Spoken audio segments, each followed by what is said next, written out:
this. Now go up the stairs. You can't, because Daddy's done a stairgate. Well, that looks pretty done to me. What's wrong with that?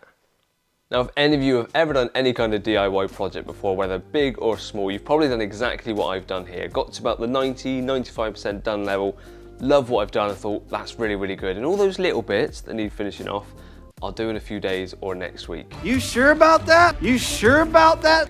Before you know it, a month's gone by, a couple months have gone by, and then probably about a year has gone by, and those bits that I was gonna finish off next week still haven't been done. So that's exactly what this video is gonna be about. Yes, this room looks way better than it did when we moved in here, and I'll run through what has been done in a second, but there's lots of little bits that haven't been done, like This, that, this, that, this, this, that, this,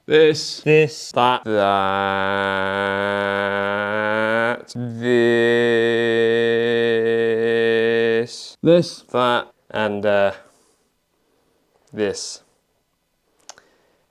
But that one's out of harm's way, so that can wait. And we'll just leave upstairs for another video. So all of that and probably loads more need to be done this week. And the reason I've given myself the deadline of this week in particular, after all this time of leaving it, is because my daughter has decided that she's this close to crawling, and suddenly all of these things that aren't finished around the room that are just an eyesore need to be finished before prying little fingers go around and start finding all the little bits I haven't covered up and finished. So that is why we're doing it this week. So we better get cracking. Now before we get stuck in, just a quick run through of what we have done downstairs. Now we moved in a good few years ago and we knew we wanted to liven the place up, modernising it a bit. It's quite an old house, it's well over 100 years old. It's an old miner's cottage, built to last, absolutely solid foundations and walls, but the rest of it just needed livening up, and that included full rewire as well. So lots of work has gone into the house, but keeping it on the basic stuff we've done down here from the floor up, we'll start there. So there was a horrible green manky old carpet, not to our liking, more to the previous owners. It's worth noting that this place hadn't been redecorated since I think the 1970s, am I right in saying that? So it was that sort of period of decor, shall we say, where wood chip wallpaper seemed to be the craze, which still gives me nightmares. I'll get onto that in a second, but we start from the floor up. So we peeled up the old carpet and the old underlay, and it revealed a nice solid foundation of a concrete floor. We were really, really happy with that, because we were worried we were gonna unveil joists and wooden bits that might be a bit rotted, need replacing. The fact it was concrete was really, really good. Unfortunately, it had a bit of a negative side, that it was up and down a bit like an egg box, so we couldn't put our hardwood floors straight down on that without having dips where the floorboards would, or the oak wood floor would bend and bow. It just wouldn't have been very good at all. You'd have little springboards all over the place. So we had to get it screeded and leveled. It did look really good once that was done, but that was quite an expensive bit of the budget to go on the floor. Once that was done, all of the rest, myself and Marielle, bar the professional bits, we done ourselves. So we put the underlay down, the vapor guards and everything, then doing the hardwood flooring ourselves, and we've got it down pretty bang on, I'd say. For the first time we've ever done any kind of hardwood flooring, we watched a lot of YouTube videos. Well, I watched a lot of YouTube videos. Marielle just took my word for it and helped me along the way. And it went down really, really nicely. We've left the gap by the edges, so it's got room to expand and contract. And that's another reason why, moving on to the skirting boards, we went for the thickest possible. I think it's 22 mil MDF thickness, so really, really thick. And the reason for that is, although we've had the walls plastered and everything, the walls just bow, they bend all over the place, and so much so that even the size of a plank sometimes would be close on one end of the plank and then quite far away on the other. And rather than having to cut every single board on a slight angle, we just thought if we get a big skirting board, it gives a lot more room for forgiveness, basically. So we've got the thick skirting board down, it covers the edge of the skirt of the flooring really nicely, and it's quite chunky, tall. I think it's like 90 mil tall skirting board, so we went for quite chunky looks there. Moving up, that's where the wood chip wallpaper comes in, and I swear they used so much wood chip wallpaper in this house you would not believe. Not just one layer of it in places, sometimes 2 layers, and they painted on top of it. So trying to get that stuff off was, like I said, it gives me nervous twitches, I swear. So eventually we found a method that worked of perforating it with one of those rollers and steaming it, scraping it off, and just hours and hours of getting it off. Finally came off, and that revealed that a lot of the plaster was blown, as to be expected with an old house. So we have had it fully replastered with one of my friends from school. He's done a really, really good job, and he's done most of the rooms in this house now. I think there's only a couple left for him to do when we get to it. So that looks really good. Ceiling was redone, and all of that was painted in the same color from walls to ceilings to give it a look of roominess. Was that why you wanted the ceiling and walls the same? color drenching it's called. So as you can hear, the project manager behind the camera is the one that comes up with all the ideas, and I'm the one that implements it. Yes, just a wry smile from my wife there. But that isn't everything. My favorite thing of this whole room is a TV station. So let's go have a look at that. Now this is my favorite part of the room because of what it was originally. It was a horrible gas fire at the bottom, and it was an angled stonework fireplace. It wasn't really usable for anything else. You couldn't, have some random little cubby holes of shelves. Didn't look very good, wasn't usable, and it couldn't stay for what we wanted. Our TV was wedged in here, which didn't really work. And I'd seen ideas like this before. I thought I'd really like to have a nice area to have the TV off the ground, so it's not on a stand anywhere, which is also going to be good when Lily's crawling around. She can't touch the screen and everything. But I wanted something like this, sunken into the wall, that's still a fireplace. So the first thing we did is ripped out the old gas fireplace, knocked it all back, made it wider, and made it as symmetrical as possible. But as I say, the original one went up about here, and it came down into that point. So I've actually then chiseled off the corner of the angle that went down on that side. So some of this is actually still behind all of this. It wasn't deep enough then for a fireplace, which we've now got in. So I had to step it out a bit more. So behind here are, I think, 3 or 4 breeze blocks, maybe 5 high, which are stitched into the old wall to give it strength. And then a new lintel across the back there because there was a lintel in there before. So I had to take out the old lintel, open it all up, and then put the new one in to give it the strength. Now that was the base because I knew this was going to be sitting on here and it needed a bit of strength below. After that, I've then done a timber frame all the way around. So I've got timber going up here, here, across the top, to the back, all stitched into the original wall, so it's absolutely solid. And then behind this is also another bit of a wooden frame, which I've done all sort of, not bodged because it's done a really good job, but I didn't do up any drawings and look at measurements. I kind of did it on the go, made a frame behind this that would fit the TV mount to it, done all the electrics behind, fit the aerial behind. So behind this are a couple of plug sockets and everything, so it's all sunken away. The only wires are here down to the soundbar and sub over there. So it's all stitched in nicely, and there is just enough room to click the TV in and back onto its runner. And if I need to change anything, it does pop off quite easily as well. So I'm really happy with that, how it sinks in with the LED strips behind it. It just gives a nice all-round entertainment area, which I really, really like. This oak beam, the only annoyance here is that we haven't quite matched up the color between these and the supports, which are called, what are they called, Marielle? Corbels. They're a bit darker than the oak, so I need to just darken off the oak ever so slightly with the stain that we've got to make them completely match. And then we stuck the fireplace in. I know it's a very long bit, it's because it's my favorite bit. The fireplace went in, which again was in the budget, but it's very expensive. But it's a lovely central piece. Sometimes you don't even have the TV on, but just have the fire on, and that's nice. Then on the floor, we've got a slate hearth, which was reclaimed from a local reclamation yard. We were quoted, I think I'm right in saying this, was it £500 for a polished bit of slate from Italy? Got that for 40 quid from a local reclamation yard because it had a little chip in one corner. Cut that to shape myself with an angle grinder, which is quite hard work as well. Slotted it in, and now we've got a weathered looking piece of slate, which looks like it's been there a long time. So rather than having a nice polished bit there, this is much more in keeping with the old cottagey vibes I think we're going for. And then finish it off with some little trim pieces around there. So that is this bit in a nutshell. A lot of work went into it, and I'm really happy with how it came out, knowing that I built this. But that's everything. Time to do all these annoying little snaggy bits.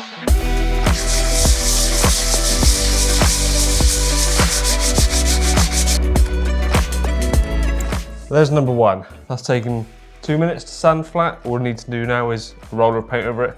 Why have I left it like this for a year? I don't know. As you can see, this is an old light switch which controlled the downstairs lights.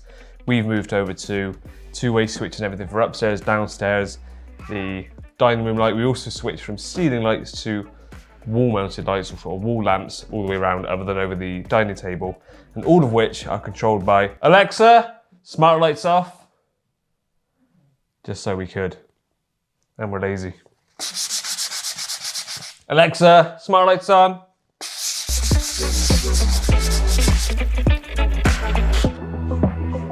This is the last one. I've just been going over it with a scraper, try and knock back any of the high spots to reduce the amount of actual sanding I need to do. And once this one's done, get all the paint, because as I said, the ceilings and the walls are the same colour, so I don't have to do a ceiling paint, then a wall paint. So I've done them all, sanded first, then I come back with the roller, finish them all off. 3 little things that have taken me 20 minutes to sand back, probably another 10 minutes to paint. Why I've left it this long, I do not know.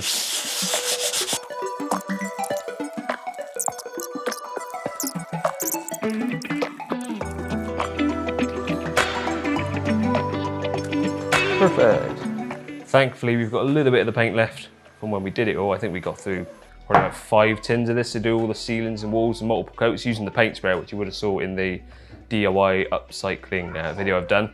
Just gonna pour it into this little hack if you haven't done it before. Use a bit of tin foil or something plastic. It just protects the paint tray you've got, so you can use it again and again. You just take this liner out. You can get dedicated liners, but if you haven't got them, something like this does the job. I can use whatever color, pull that out, and we're good to go with the next paint color. Just got to get a new roller to carry on. So let's cover up these now sanded smooth spots. Do you want to say goodbye to the square we've got used to, Mario?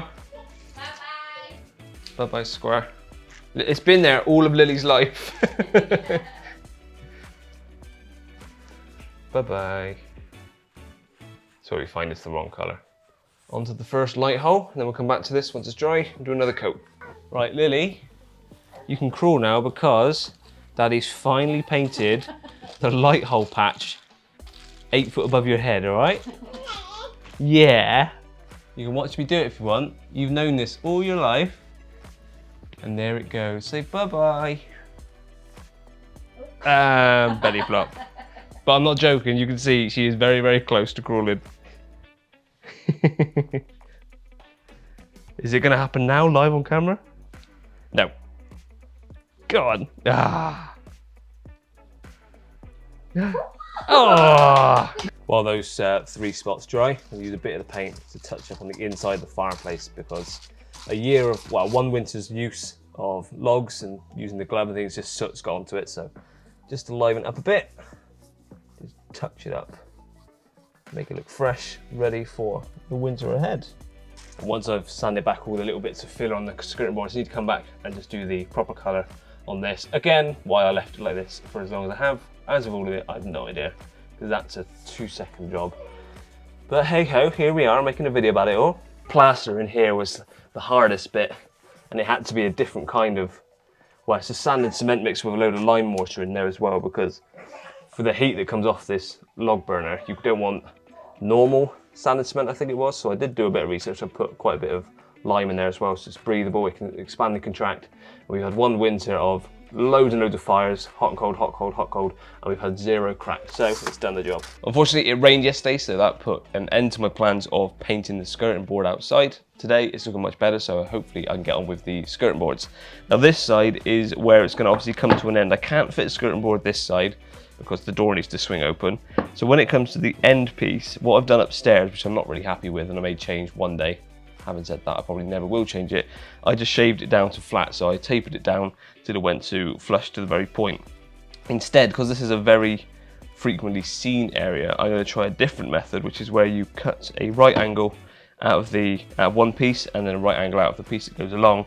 So it'll come along all the way like this, and then by the end, we'll have a piece that goes up, and then has a tapered angle down to that point, and it meets. So this pattern should continue along and then cut down. So I think this angle needs to be absolutely bang on for that to come flush. Otherwise it's going to be a lot of filler and sanding, which is probably what it's going to end up being.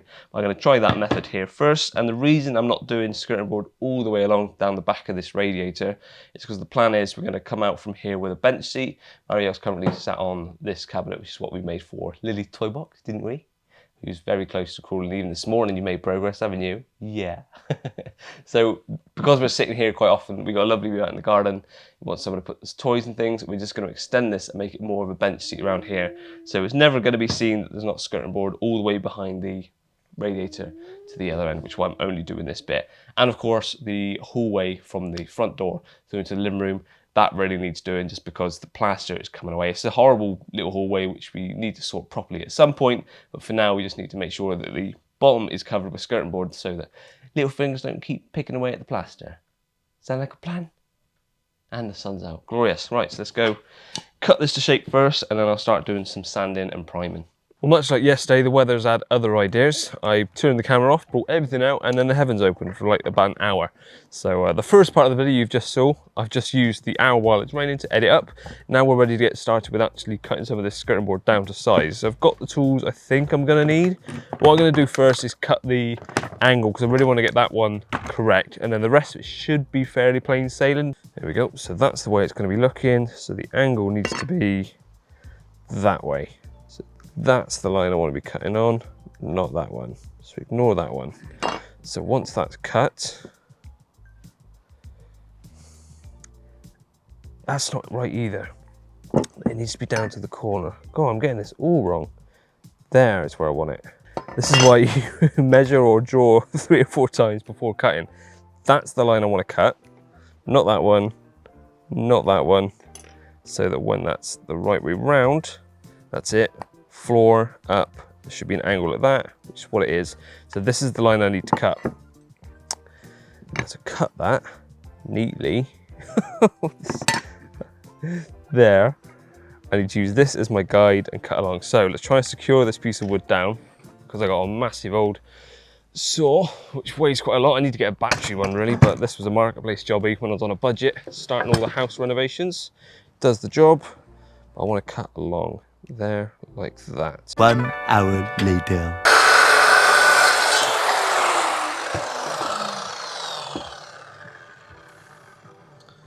Okay, that took me way too long. So that's the upright now done. So now I need to cut this one much more simply on a 45 across like that.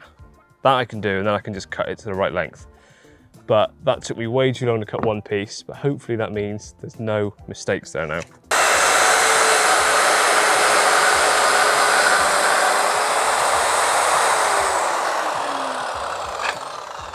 My end piece. So it's going to be like that. It is correct, but I'm sure there's going to be some filler involved in this to get it perfect, but I'm happy with that. So that is how the end piece will be.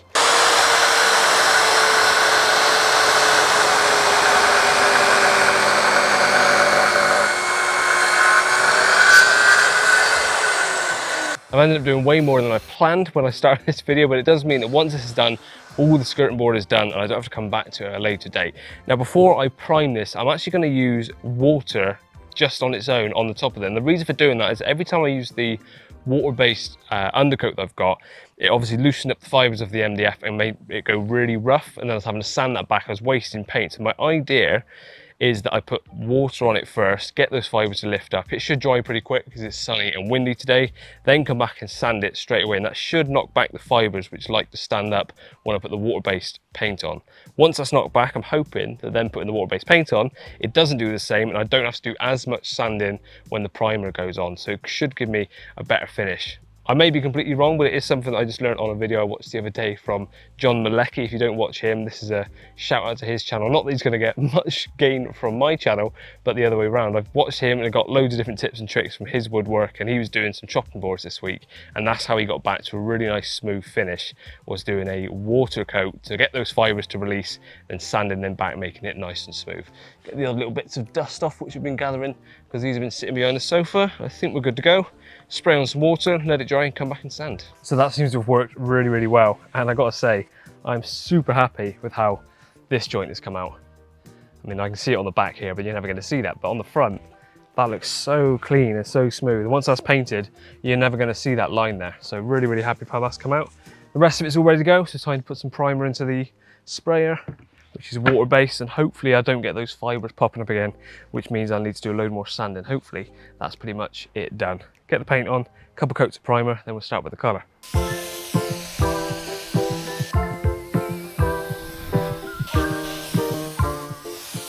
Well, whilst that first coat dries, grab the angle grinder and come into the hallway. And the reason for that is there's a few old nails or screws that I just cannot get out of this wall from the old skirting board. So rather than just keep on hacking away at it with a hammer, I thought I'd just grind them straight off. And that should give me a nice flush finish to stick the new skirting board on with no issues.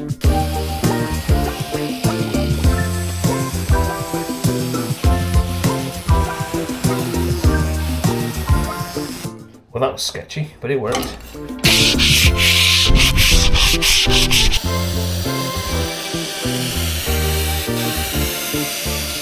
That's the final coat of primer on that. I'm gonna let that dry, clean out the sprayer and everything, and then we'll come back and hit it with some colour. So I've changed my painting setup now. I'm just gonna do one at a time, then move them over to there and let them dry on their own. So I'm not getting overspray, which is giving a bit of a bad finish from the bits that are splattering all over the place. So I've just done the final sand down on all the primer, all looking good. It's just time to put the colour on and hope that this gives me a really nice finish, doing them separate rather than all at once.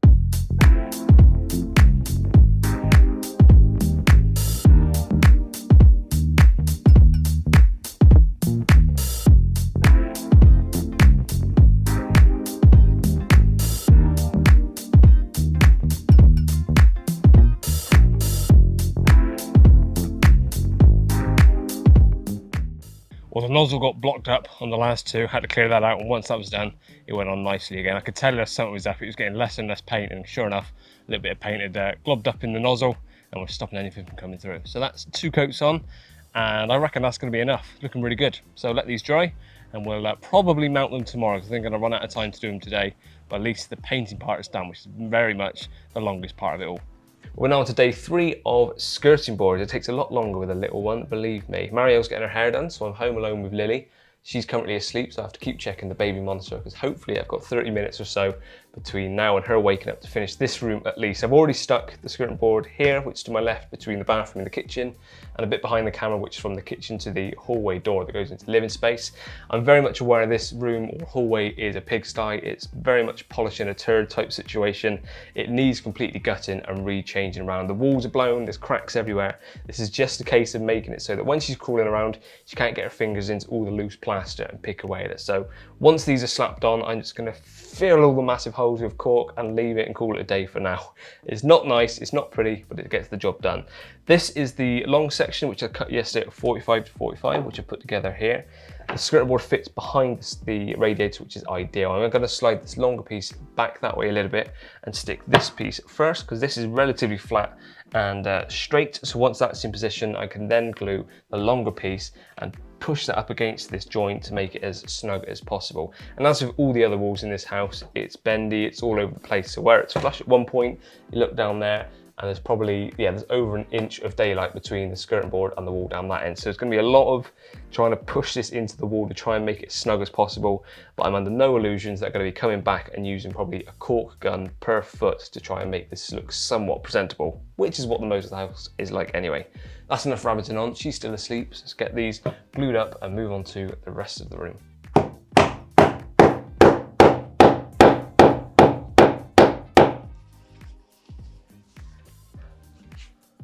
Oh, you beauty, still asleep. How? I've no idea.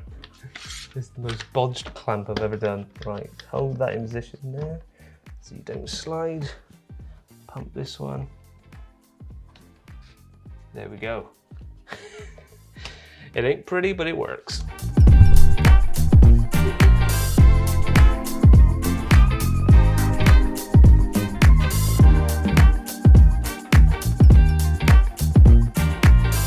Hallway done. Not going to dwell on it too long. It still looks horrible in here, but at least now the exposed plaster is no longer exposed. And no jokes, I got through an entire tube of cork in this room. The less said about that, the better. Let's just move on. Shut the door and forget about the hallway. This wall should be a lot simpler because we had this replastered when we did the downstairs.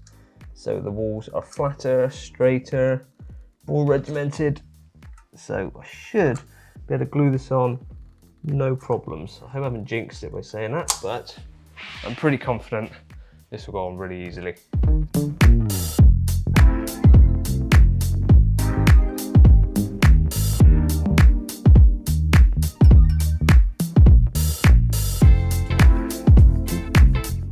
Well, I'm super happy with how this end piece has come out, and as expected, once sanded several times and painted a few times, that join has completely disappeared. It's a lovely end piece. Rather than just going tapered off to nothing, it just finishes off that wall really nicely. But before I glue it into position, as you can see, I've put a line of masking tape along the floor, which marks the very edge of this floor mat. So we bought this yesterday, or my wife bought it yesterday. I've cut it to size so it fits in here.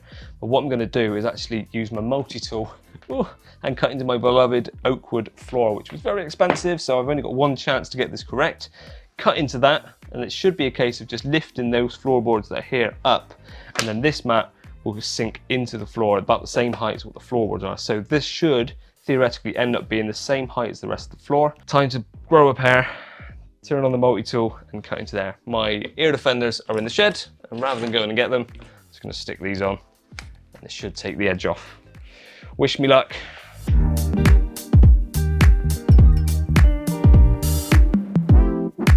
Moment of truth.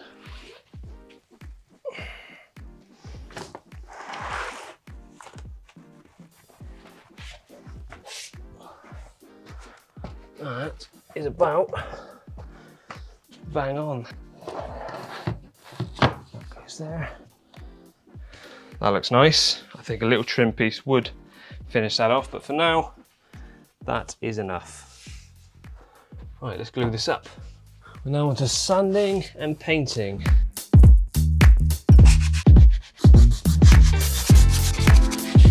But as you can probably see, the hair is a bit more frazzled than it was this morning. I've been going at this pretty much all day, give or take the odd break here and there.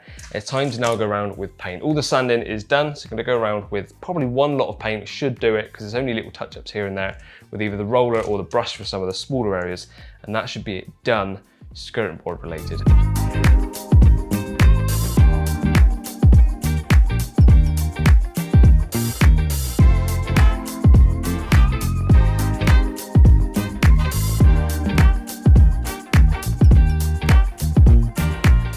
It's now Thursday afternoon. I've got pretty much everything I set out to do done, haven't I? Yeah, I know you're smirking, because the one thing I haven't done, or one of the main things I haven't done, is the window. Yeah, I'm saying the window ledge by the dining table. That still needs sanding back and painting, so that's the only thing that's a bit of an eyesore in this room. I know, but that doesn't affect you, does it? The floor level, we're pretty much done. You're looking at everything you can still grab, but at least you can't stick your fingers into little holes of skirting boards and things, can you? Eh? No. And I've also done the stair gate, so you can't go up the stairs when you do get a bit more mobile. What are you doing? Yeah. You're going to try your best, though. And what else did I do last night? That's right, the guitars. I've mounted the guitars on the wall just here. What else did I mount today? Sorry, they didn't quite hear that. Tell them again.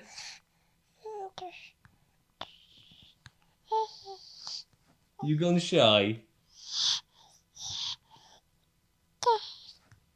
What she's trying to say is I mounted the vacuum on the wall as well. So we've now got pretty much everything off the floor, other than loads of plug sockets. So we're safe. And we've just been sick. So I'm going to round off the video there, clean that up. And a little bit of carrot. No, don't put your finger in it. Right. I hope you enjoyed this video. We've got everything done as much as possible. Tell you what. Move you to there, shall we? Hope you enjoyed this video. There's loads more still to do. If you haven't seen previous videos, please go back and watch them. I've done some DIY things, I've done car cleaning, I've done camera things. There's a whole mixture. And what the next video is going to be, who knows? Do you want to make a decision on what that's going to be? Walking.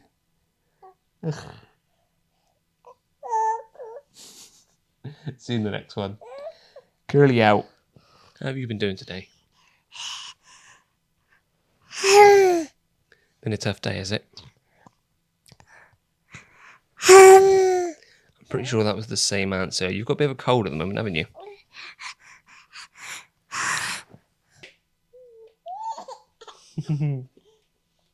We're coming, Mummy.